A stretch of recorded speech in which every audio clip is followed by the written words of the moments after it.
architect in our city. Story goes, he watched his wife place a large book on top of a steel bird cage, noticed that cage did not collapse, used it as a model for the very first steel grid skyscraper, the home insurance building, stood on the corner of LaSalle and Adams in the Loop neighborhood. It is unfortunately no longer there, but when it was completed, it stood a whopping 10 stories tall. And not that tall. Not by today's standards. Since then, skyscrapers have managed to live up to their names. Today, they are literally scraping the sky. Let's jump into it. Off on your right-hand side, towering over the river here, and labeled for your convenience, we have Trump International Hotel and Tower, title holder for the second tallest tower.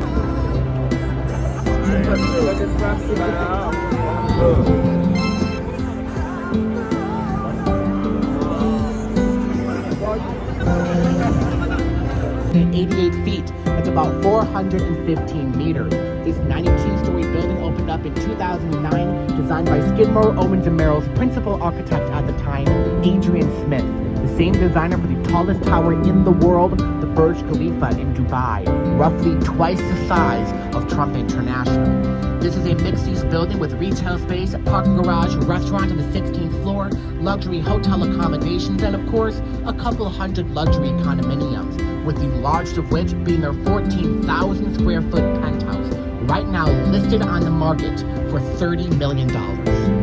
Yeah, that's pay off my student loans and buy a boat kind of money, guys.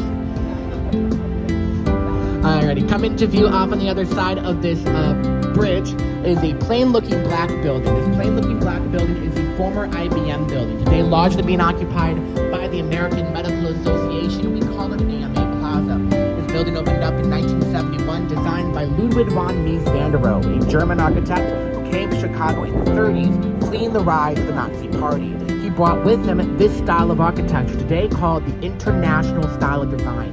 It is famous for its simplicity. Notice little to no ornamentation, perfectly reflecting Mies van der Rohe's personal philosophy of less is more.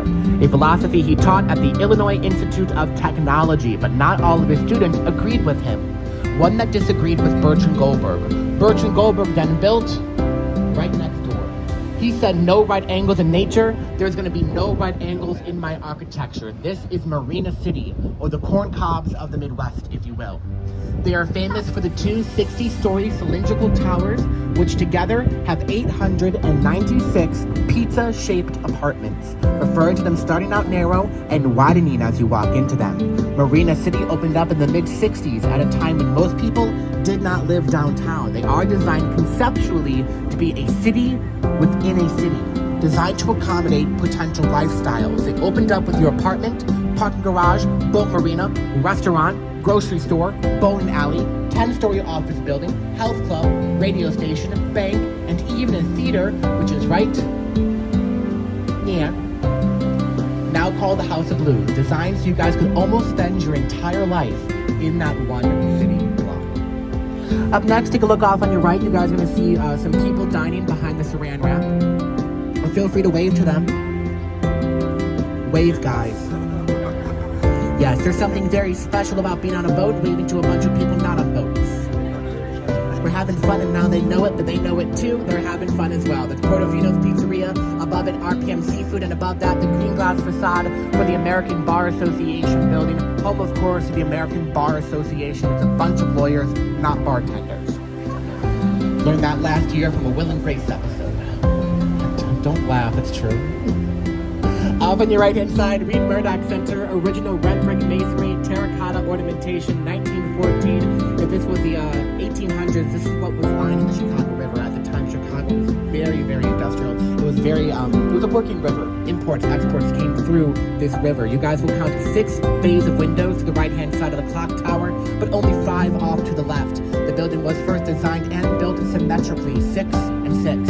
Left-hand side had one of its bays fully removed. The building was then squished back together to make room for the widening of the LaSalle Street Bridge up above you right now.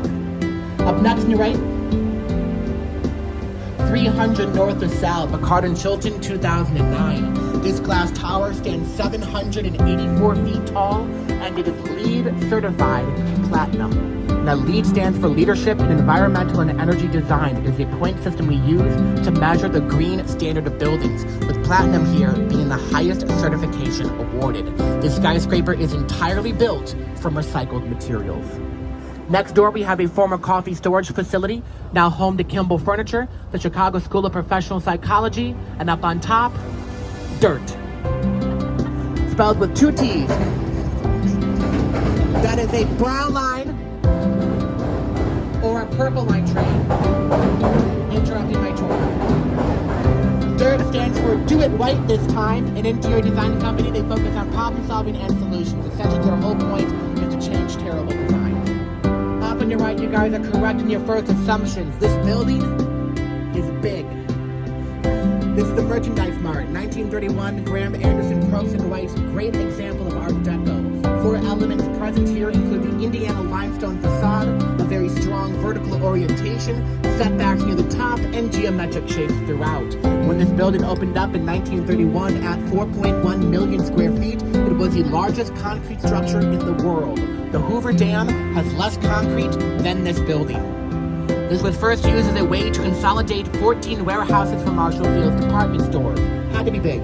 Opened up with 500 showrooms, had 8 miles of corridors, sits on a 5-acre plot, and up into the late 90s, that building had its own zip code.